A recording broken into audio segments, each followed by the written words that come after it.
Hey everybody, welcome back to Let's Play Metroid Prime. Last time, we explored the Frigate Orpheon and found Meta-Ridley, who we chased back here to Tallon IV, and we sort of crash landed on the planet. I mean, we didn't really crash, we got a very soft landing actually, but you know, crash landed in the sense that we were stuck in an electromagnetic storm of some sort and had to land here against our will. Well, I guess we were gonna land here and we found Meta-Ridley. Anyway, can I scan them? Jesus. Immediately after that, we have some enemies. We also scanned our gunship back at the landing site. There is a detailed map of Prime in the game, obviously in 3D map, that gives room names to each room. Honestly, these things are very simple. They'll just charge at you and you don't have to worry about them really.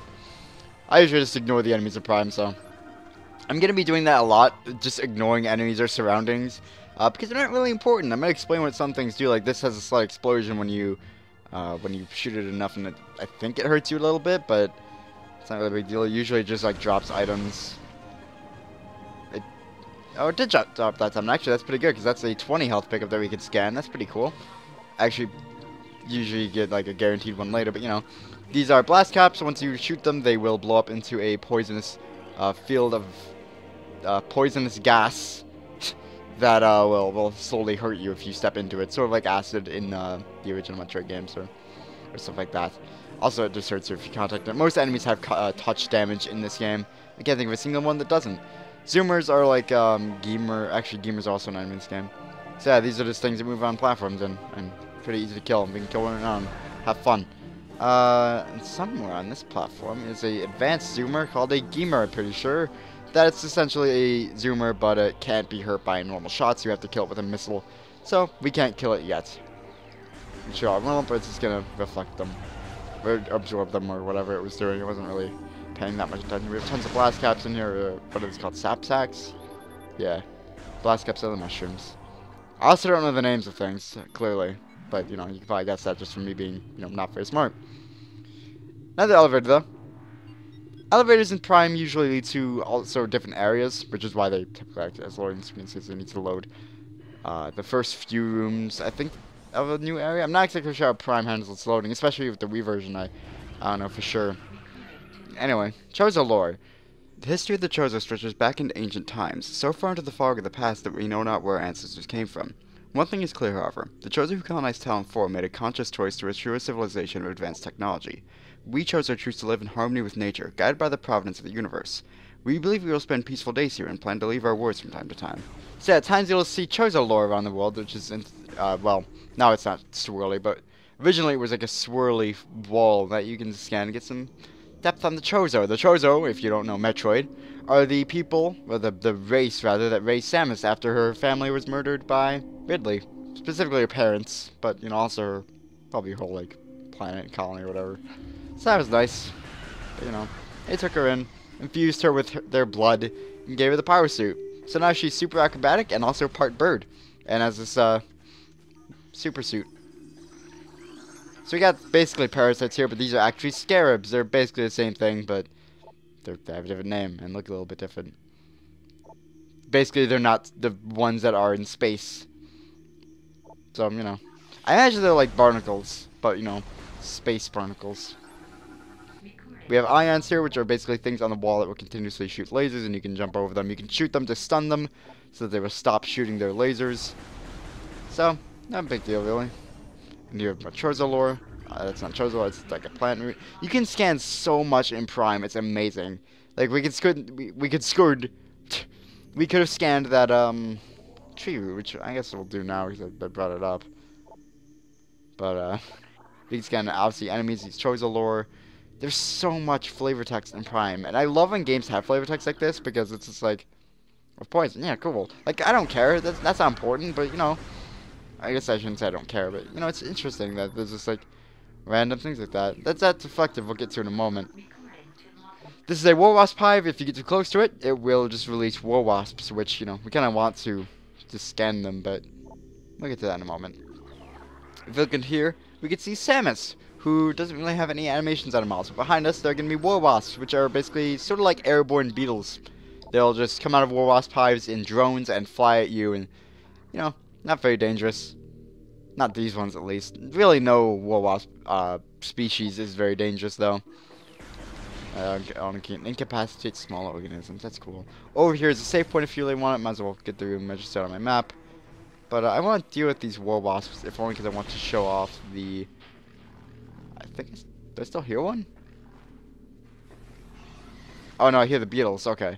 Oh yeah, if you're looking here, reflective surface. It's so fancy because it's GameCube. But really, her model is just continuously in the T-pose, and you're just looking at it from one angle, and there's absolutely no animation on it. It's surprising they even have that, because her model probably isn't even loaded on the game, because it's a first-person game. They typically don't load models, because it's just a waste of processing power for things you won't be able to see. But that's all tech stuff that probably a number of you don't really care about. Plasmites. I think these were in Super Metroid, or at least a variant of this enemy that are basically the same thing. Basically, enemies that produce light. If you kill them, the room gets darker. Not to the point where it's invisible. What's the word? Because invisible is not the right word.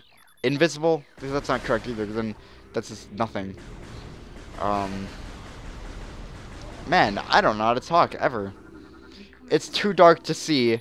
Not to that point, but, you know, it might be more difficult.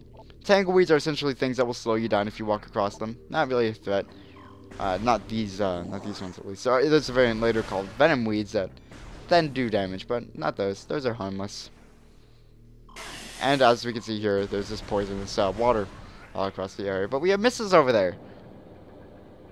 But before we can get the missiles, we have a... I'd say this is our first proper boss, because the Parasite Queen's kind of a joke.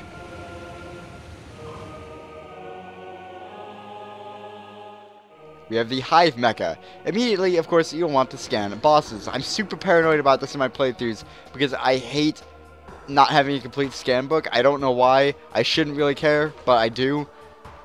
And in the GameCube version specifically, this was really easy to miss because the scan was like lower in the water opposed to where it is now, which is so much more obvious. And like every time I fight a boss in Prime, I scan it like 8 times because I'm so worried that I didn't scan it, and I hate it. There are like, I think there's only 2 bosses that show up after you beat them later on in the game. They show up as like normal enemies, but anyway, Hive Mecha. Gonna release War Wasps, or what are these called? Yeah, is it War Wasps? No, these are, I've finished reading their descriptions, so Ram War Wasps. Basically they'll fly in circles in this drone, and eventually they will charge at you. I usually just like to spin in a circle and shoot continuously, and usually I'll hit one, maybe pause, and then I can lock on. Or maybe pause them and then I can lock onto it, but usually not. This boss is kind of annoying, to be really honest with you, in my opinion. I don't like it all that much because it's just like, well, I guess I'm waiting for them to stop or for me to get lucky and hit one. But this is not the perfect time to bring up the little meter on the left of the screen. That is a warning meter. It doesn't serve much actual purpose. It's just a nice touch where it's a warning if there's lava nearby or a superheated area if you don't have the Very suit. Then you'll know it's coming up. So just be careful. If there's like this poisonous water, you'll know. Not really necessary, but as you get closer, it goes up. As you get farther away, it goes up, or it goes down rather. So I don't know, nice touch. I don't know how these Ram War Wasps aren't getting poisoned by the water, but you know, oh well. And this could be the poison that was in that leaf we scanned earlier completely by accident, so maybe we can stop it here, though. I doubt the random robot releasing bees is the one causing, or wasps, because bees are very different than wasps, because wasps are assholes. What if, they must do something, but what do wasps even do for society? Or, like, for the ecosystem? It's obviously not doing anything for society specifically, but I mean, I'm sure they do something, otherwise they wouldn't exist for any reason, but it's just weird. Because they don't seem to do anything. They seem to be assholes. Anyway, Hive Mech is dead. And we finally have missiles back. Although we're only going to get 5. You don't need to scan these, but sometimes I like to anyway. And let's just go and pick it up.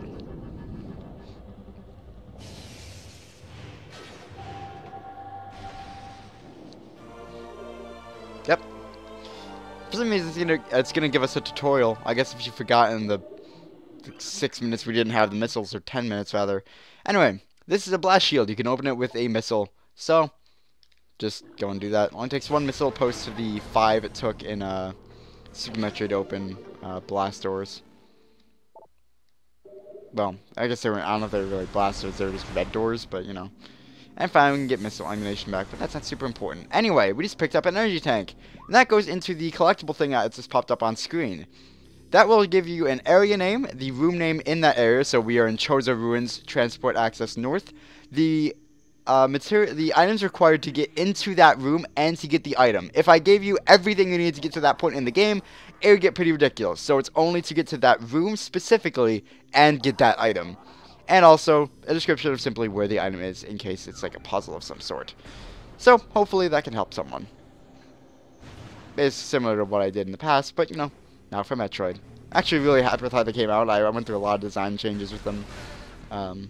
So hopefully they're to your liking. Anyway. Well, that was a strange noise. But now that we have missiles in this room, we can drop down here and get more missiles. This is just the door leading to the Hive Mecha. Or to the room eventually into the Hive Mecha. Just drop down from there and open the wall. And also in this room we have the map station for the Chozo Ruins. So you might want to get this. Usually when I play through Prime, I don't personally bother getting the maps anymore. That's not a point of bragging, it's just that I've played this game so many times that I don't need the maps anymore. I kind of know where I'm going. That just happens when you play a game so much. Like, I was gonna say I rarely look at the maps of Okami, but that might not be true. But then I haven't played Okami for, actually, a while, which surprises me. Usually I play that game, like, every day. That's a lie, but, you know. Still can't kill ions, though, unfortunately.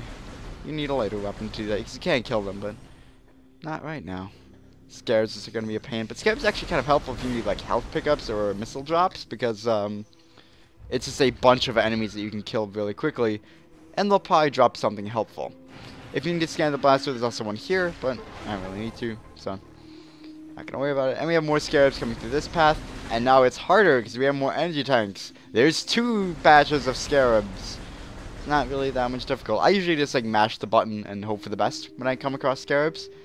And as we approach this item, a small wall is gonna go up. No, it's not like we can't just go over it with our hand.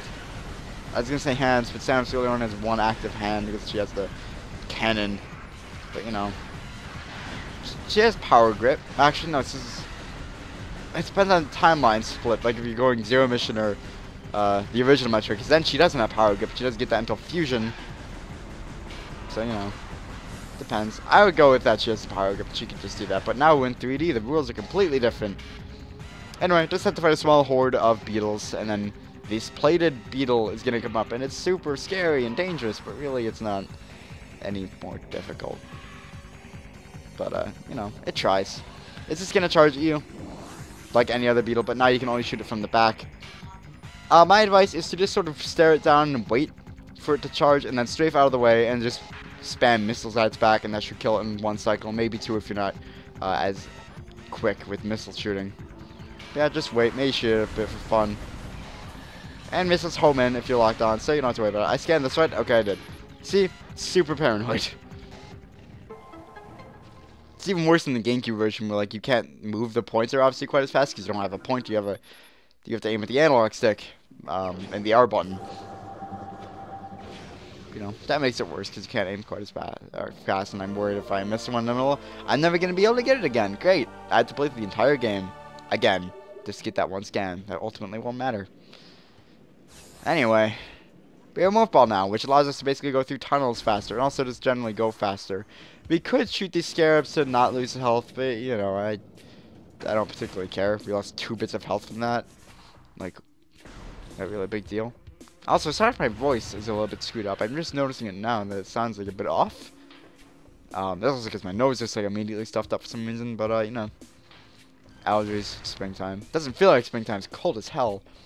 Well, it's not really so much cold as it is windy. I guess it's kind of cold as well. I don't know. Mostly windy. Weather!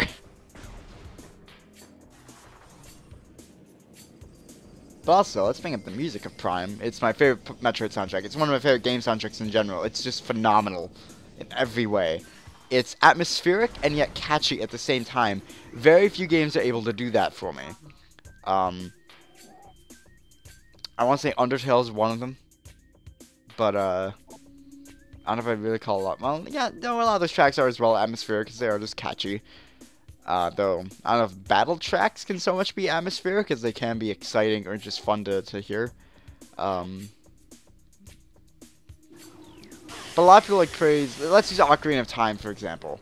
Where that soundtrack is good. It's, catchy enough, I guess, but it's a bit too atmospheric for my tastes, where I cannot really get into it. But, these are Shriek Bats. They stay on the ceiling for a while until you get too close to them, and then they drop down and try to charge at you. Not really a threat. Kind of delayed beetles. A lot of things in this game just charge at you, and I'm going to describe them as beetles, huh? These things don't charge at you, they whip at you. They're Reaper Vines. They pop out of the wall, swing at you. They're not really a threat either. But, watch out for it and just shoot the little bulb on it and you'll be fine. It'll go back into the wall, back to its home.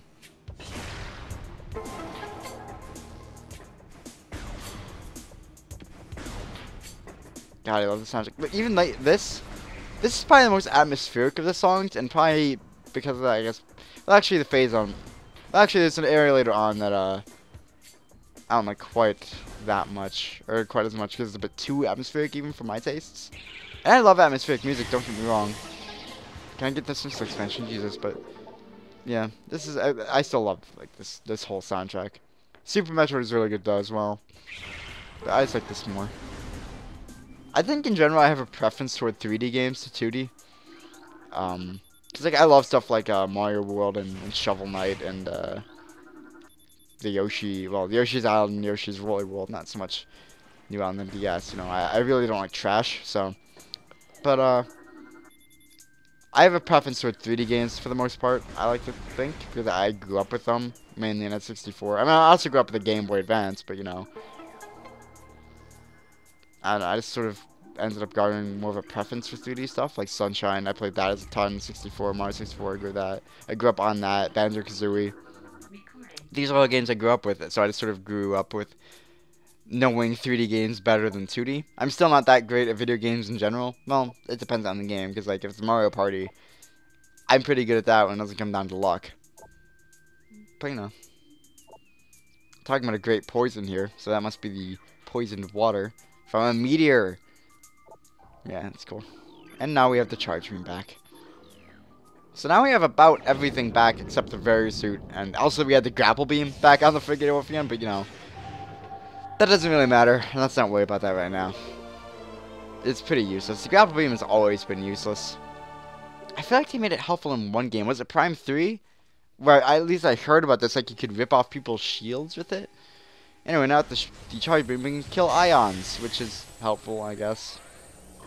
Not like that much, but kind of cool. You can kill ions. I don't care all that much because not a threat. But again, like I said, I usually ignore enemies in Prime because I mean, why should I care about them? Also, we know morph ball bombs. I realize now. But yeah, like the enemies aren't really a threat in Prime because you can just walk past them. Also, sorry, I had to itch my eye, so that was fun. Also, another thing with expansions, you can hear a little whirring sound when you're nearby them. So if you stand still here, actually I don't know if you can hear it from there, but you can hear a slight whirring. Actually, if you get right up here, you can probably hear it. Yeah, you can hear it now. That just means there's an item nearby that you can find. So helpful. I kind of do wish that the thing that was introduced, I think in Fusion, where it gave like a little dot on the map, or I think it was an open circle if you didn't get an item in that room that existed. If there was an item in that room that you hadn't gotten, it was an open circle. If you had found that item and every other item in that room as well, it was a closed dot. I think that was how it was, and I loved that because it made 100% of fusion like less of a pain. 100% fusion is still a pain regardless, but that made it better.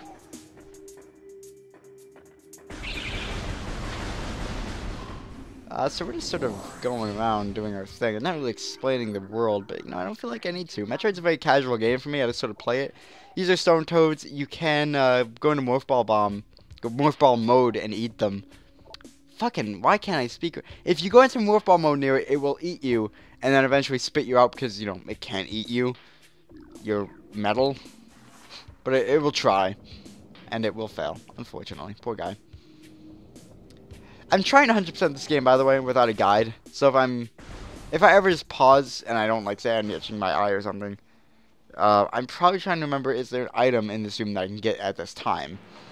Because, I did, like, 5 test playthroughs for this game, because I was like, I know the game itself really well, but I don't know 100%ing it really well. I need to know that for this LP, so... Anyway, Incinerator Drone. It's just basically gonna spin in a circle and shoot fire at you. Not a very big threat. You're gonna hear that a lot from me. Not a very big threat, but you know. Turn around immediately so you can scan the door. This is a, lock system. Doesn't have a specific name. This is another boss who's sort of just waiting. You can also, I think, stand on... No, well, I guess, never mind. I think you can stand on a point on this. Or something, but maybe not. And just wait it out there. But also you'll have these barbed war wasps shooting things at you and also charging at you. These ones actually have projectiles that they can shoot at you. Propel the tip of its sting up to 20 meters. That's fantastic. I don't know if they actually charge at you or just do that. I guess they wouldn't need to because they can shoot at you. Why would they charge at you and hurt themselves? Put themselves at greater risk, you know?